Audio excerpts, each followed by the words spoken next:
Hi there, Matt from Cambridge Longbows. I've been asked to do basically, it's a bit of a tutorial on the tools and the method that I use for making a laminated bow. So if I was making a self bow, it would be different from this. I haven't scripted this, so I'm thinking on the spot, and I'm going to take you through the stages right from the very beginning to finishing off, so that you've got a list of the tools that you need and how that I go about doing it. So first of all, you need your timber. So I use a lot of hickory. I get my hickory, well, fortunately I've got more hickory than I could ever possibly use now, but I used to get it from Bob down at Timberline. I've done a video already on how to select your wood, so I'm not going to talk about that. But what I've got here is I've got a series of slats that I've already got. Now, the grain on this isn't completely straight, so I wouldn't use this for a long bow, but it's more than good enough for a pyramid bow, which is what this is going to be, or ever end up as. So there's a little bit of runoff through this, and we've got a different colour variation between the sapwood and the heartwood, which for this bow doesn't matter at all because it's wider, and also in the tillering process you will adjust it for any differences in consistency of the density and of the timber and how that it actually behaves whilst bending. So for this one I've got two slats that are the full length, and then because the bow has to taper through the timber, I have a series of other slats that I've lain on top, and this will all be glued together so that then from the handle I can get a nice taper through to the very tip. For me, I have a planer thicknesser, which means that I can run the slats through the planer thicknesser and get them completely and utterly level, even, without any issues there at all. I will then usually give them a quick scrape down with a scraper just to make sure that they're completely flat. So I'll use a scraper like this, or a backhoe one like this. This is my favourite scraper, but again, you don't need anything as expensive as this. If you haven't got a planer thicknesser, you have to get your laminations done like this. It'll be very difficult to do this yourself. I would suggest taking it to a timber yard, getting them to saw it into the slats, and then you will have to sand it down. One of the best ways to sand it smooth, if you haven't got a drum sander, is to use a sanding block. So longer than this, the longer the better, because you'll get it nice and smooth. You lay the sandpaper on here, and then you just keep running it backwards and forwards along the timber until it's completely smooth. Okay? If you've got something longer than this, it'll just get it more and more level. If you've got a piece something this long and you're running it backwards and forwards, you'll end up with an incredibly flat piece of timber, which is ready for gluing. Okay. So, once you've measured everything out to get it the right distance, something I've learned is when I'm gluing up, you have all your pencil lines, but with the glue on sometimes they disappear. So I put a thick line at the centre point all the way down the side, so that when I'm gluing these up I can just lay them on top of each other and see that they're roughly in place. Once you've done that, you need to mix up your glue. So I use Cascamite, or also known as resinite, which is a one-shot powdered resin glue. I find it, after lots of experimentation, I find it the perfect glue for making wood. Remember to put the water in first and then put the powder into it. If you do it the other way round, it can get very lumpy, but if you put the water in first, then add the powder to the water, you won't get any lumps. Now, when you've got it all ready, you need something called a former. And the former is basically a very long, straight piece of wood that you're going to use to clamp your timber to. Now, in order to stop your bow from becoming an integral part of the former, you need to coat this with something so that the glue can't get through onto it. So in the UK we use something called parcel tape, which is just brown packaging tape, and I wrap it round and round and round and round and round until the glue cannot get onto here. So we're assuming that this has now been covered in parcel tape, so there's no way that your bow can be glued to it. You then put your first lamination on, having prepared it, make sure it's nice and smooth, scrape it down if you need to, and then smear on the glue. Be really generous with the glue. The glue is one of the cheapest components.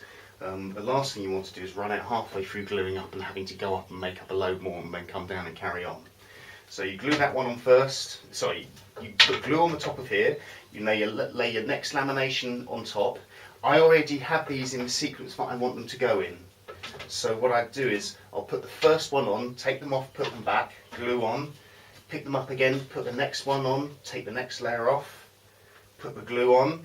What I do when I get to the shorter bits is I'll put a quick little pencil line just beyond each end, and then I'll do the glue the length. So again, that goes on, these come off, on, pencil line, glue, that goes on. This one happens to be pretty well the same length as the other one, so that can just slide on top nicely. Make sure they're all lined up together. Now here's the interesting bit. What we then do, before we clamp it, is we wrap the entire thing again in parcel tape, this stuff, okay, brown. What that does is it starves the glue of oxygen and it makes the glue dry much more slowly, which means the glue can penetrate into the timber more. So there's a reason behind it. Once we've done that, so this whole thing now should look like a big mess bound up in parcel tape. What we do then, instead of clamping it every inch or two, what a lot of us do is we use tyre rubbers. Now this is just a shortened one I've cut off so that I can show you. This came from a lorry inner tube, but a bicycle tube or anything like that is equally useful. Just cut it into long strips. If you go to, I went to ATS in the UK and to the lorry department, and they let me have lorry inner tubes for free because they normally have to have it paid to get taken away. So you can get this stuff for absolutely nothing. And then you just, whoops, it's not clamped up, so you just wrap it around, make sure it's secure, and then, put that on there so it's flat. You just pull tight. This should be clamped into a wood vise, and you just keep pulling tight and wrapping it around every 2 or 3 inches, all the way along, and then all the way back if you have enough length, which is what I do. I'll use one lorry inner tube strip one way, and then I'll use the second one going the other way. And so again, you pull down, keep your tension on, bring it round, pull up, bring it round. So you've got this compression all the way through. It's a brilliant way of clamping. And then once you're finished, I let off, pretend this is at the end, I let off a little bit of slack and then just tuck it through. And it'll hold that there. Because you've covered the whole of the stave in parcel tape, it's going to take much longer to dry. So I will leave the entire thing glued, and I'll leave it for 24 hours. Sometimes I'll leave it for 48 if it's cold. What I then do is I unwrap it all. It's a struggle then to get this off here because it's all been taped together. So very carefully I run a knife along the edge, and then you gradually just tease it off. It's physically quite hard work getting it off. I struggle with it sometimes. Once you've got it off, you'll find that there's a lot of overspill of the glue through the gaps. Now, pardon me, if you've left it for 24 hours, it should still be soft enough for you to be able to scrape off with just a scraper or with a knife. Or if you've got a table sander, then I just run it through the table sander and that removes a lot of the cascamite. I will then leave this for several more days. I'll leave it sometimes for up to 4 days to make sure that the glue is completely cured all the way through, and I won't touch it. In the winter and late autumn, early spring, I'm bringing the entire gluing process. It's glued up in the workshop, but then it's taken into the house to dry.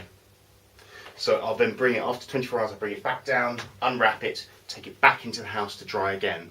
Okay. So you've got your basic stave, which is going to look a bit of a mess, all covered in glue, and it's ready for marking out.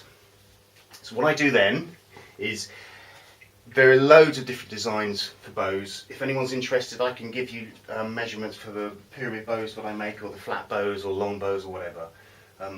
Turn it over, so this is the back of the bow, and then this is the careful bit. This has to be right, you have to mark it out correctly, otherwise it's all going to go wrong. Quite often, is this perfectly straight? No, there's a slight bend on this one. Can you see? I don't know, you might be able to make that out.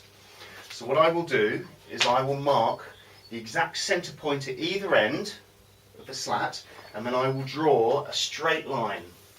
Now, So you've got a straight line between there. Now as long as there is a width enough either side in the middle here, then I will keep that straight line as my centre line. If I find that it's too short, then I might move my centre line slightly one way or the other, as long as I have enough room within the bend for the limbs of the bow. So mark it out correctly, mark it out straight, leave the tips a little bit wider than necessary, because then you can take a little bit off either side to align the string a bit better. If you're making a centre strung bow, or I always tend to make my bows ever so slightly tillered to the side of the bow, so if I'm a right-handed archer I'll have the strings lying slightly to the right hand side of the bow handle. So you've marked it all out. Then if you haven't got a bandsaw, cutting it out is a monumental pain in the bottom. I then will very carefully, I'll either slide it through my table saw, which is very, very fast, or I'll run it through my bandsaw. If not, you're going to have to cut it out by hand. You need to take your time, cut outside of the pencil lines, try not to hit them at all. So once you've done that, be patient. Okay, you end up with your rough bow shape. Have we got a rough bow here? No, they're all in the house, never mind. So that's when you start turning it into the shape that you want it to be. So you've got something that looks very roughly bow shaped. Let's put this on here. This is Tom's war bow that I'm making. So this is going to be a £70 at 28, £90 at 32. So that's bloodwood and lemonwood and hickory. So that's quite a nice bow. Bloodwood in a bow is very, very rare. I'm very fortunate to get some which is in good enough condition. So you've got your bow now. Rough shape of whatever it is that you're doing. Now you have to start taking it down to the shape that you want. You don't want any sharp edges, so initially I will use rasps. I never use a plane. I've sometimes used a spoke shave, but I don't anymore. So quite often I will use this. This is an enormous bastard rasp. I put tape, parcel tape or any sort of tape on the end to protect your fingers, because if you're using this a lot and you're holding the rasp teeth, it wears holes in your fingers. So just do that. And you end up with nice little holes in your fingers, and after a while that will start to bleed. So I cover the tip, and that's the side that I hold with my fingers, and you're just rasping. Again, I have a video on how to use rasps. So you're rasping again, roughly down to the lines that you've made, smoothing off the edges. So you've used a bastard bastard rasp. Then I will come down to a much finer rasp, something like this. So this is rasp on one side, file on the other. That gives you a finer finish. The rasp that I always use is this. It's a Japanese rasp, but again, you don't need to spend money on something like this. Again, I've taped up the tip so it protects your fingers. Don't need to spend money on this. You can pick things up like this for, £5 or more. Really cheap ones. They'll do the job.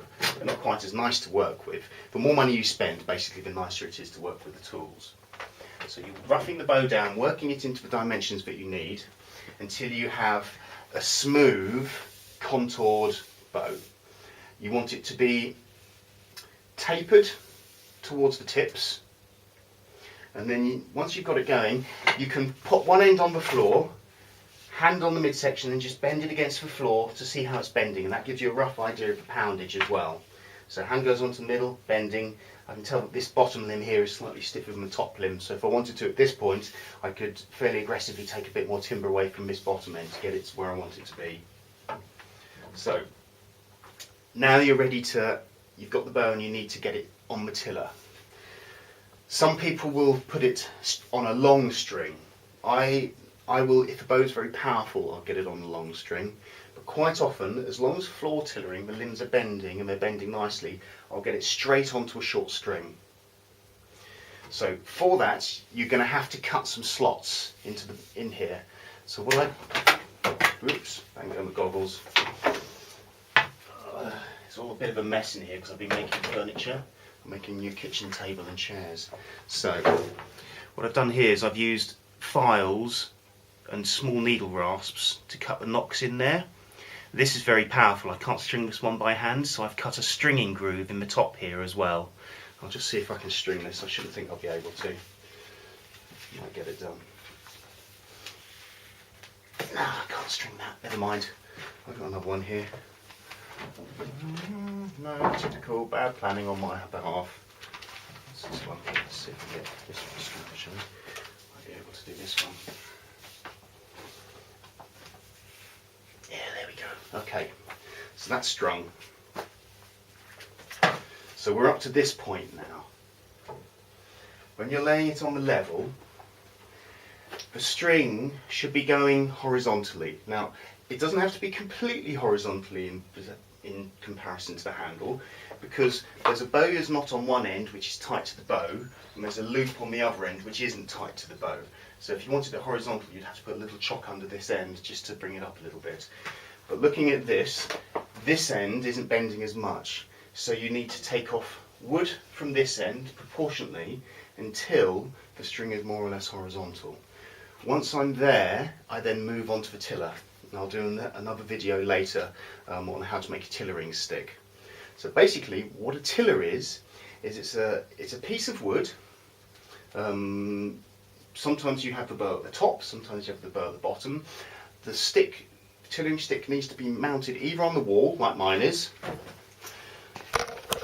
There you go. Or you can have it in a clamp. So when I first started, I just used to put my tillering stick on here. The bow would go in the top. You rest the bow handle, pad the top. You need a slot at the top, so you need to pad it with something. And then you just draw it down, and you keep drawing it down, making sure that the limbs are bending proportionately. Okay. A few of us use what's called a tillering gizmo. You can look it up on the internet.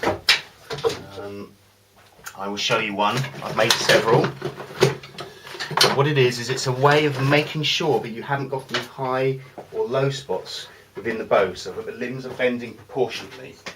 So these are basically, they are, what's that? I think that's about 4 inches. I'm not sure. Let's have a little look. No, that's 6 inches. So it's a 6-inch piece of timber with a hole drilled through the middle and a pencil stuck through it. There's a nut on the top to hold it in position, and what you do is you gradually wind the pencil through so there's more of a pencil blade sticking through, and whilst the bow is on the tiller you just run it along the limbs, and anywhere where it leaves a pencil mark you know to remove that piece of wood, and you just keep doing that until you get the bow up to 28 inches, and then you know you've got a perfectly tillered bow.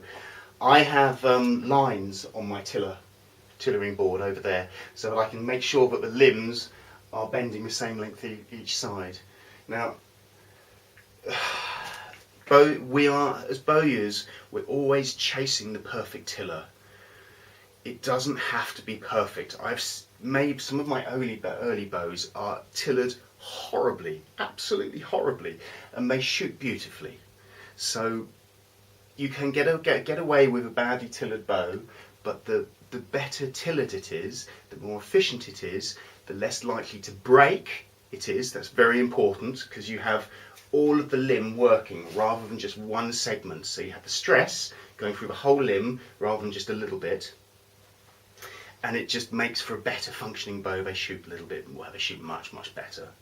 So, but don't worry about getting a perfect tiller, especially if you're a beginner. My dogs are kicking off again. So once you tillered it, it's a case of then sanding it down. So you'll need a lot of coarse sanding paper. I get through more coarse sanding paper than any other, because you're getting it completely smooth. Then I go down to 120 grit to get rid of all the sanding marks. If you want to, you can then go down to sort of 320 or whatever to get it ultra smooth. Sometimes I do, sometimes I don't. It depends on the wood that I'm using and how the finish is.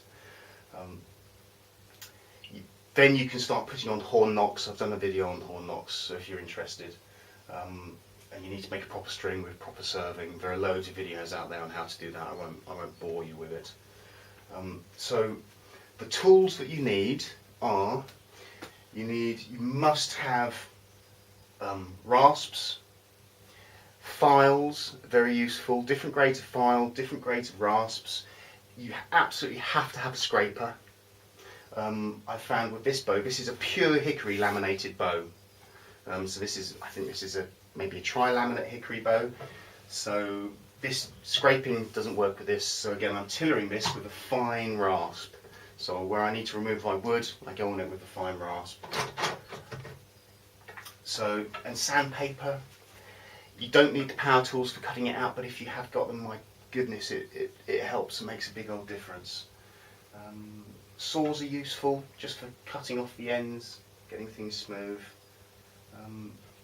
You can, if with my bows, I inlay a piece of buffalo horn on the side if it's a long bow.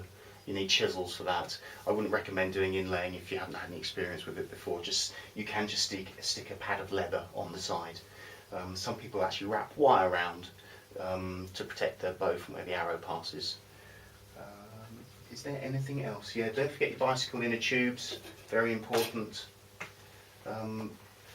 Gloves if it's cold. Sometimes, I mean, I'm always nicking my hands, which isn't good because I'm an osteopath. So I'm part-time here, part-time osteopath.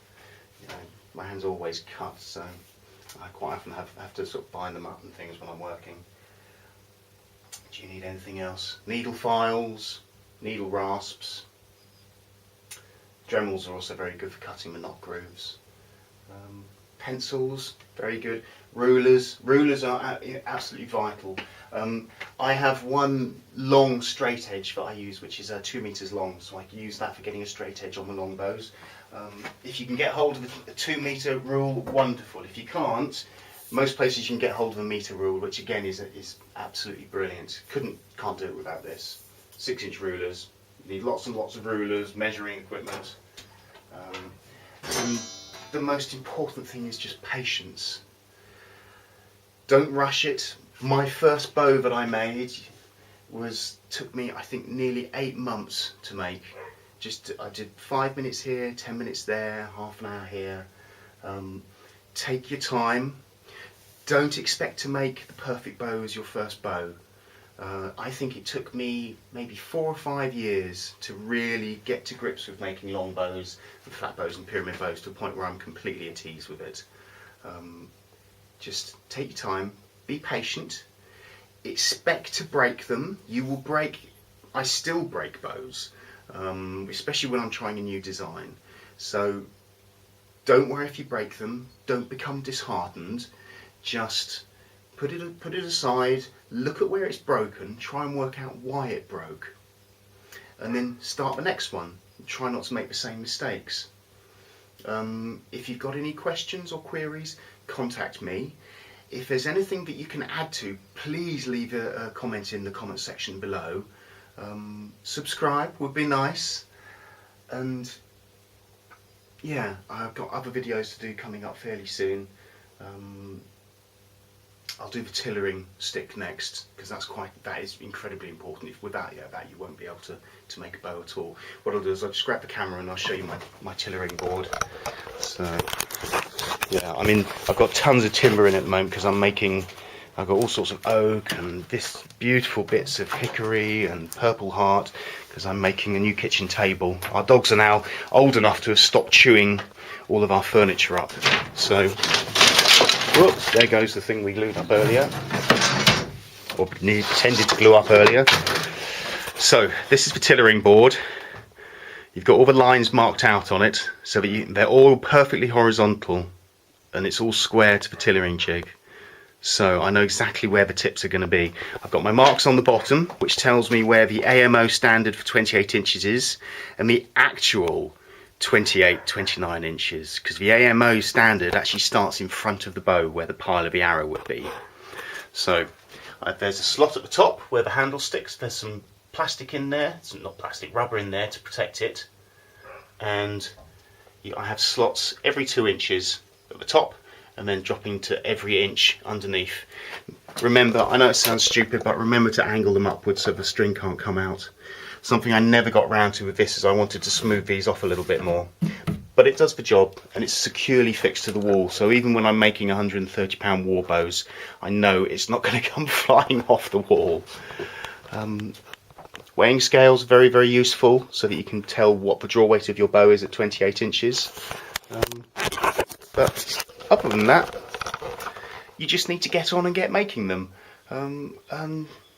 Any questions, just let me know. And thanks for watching.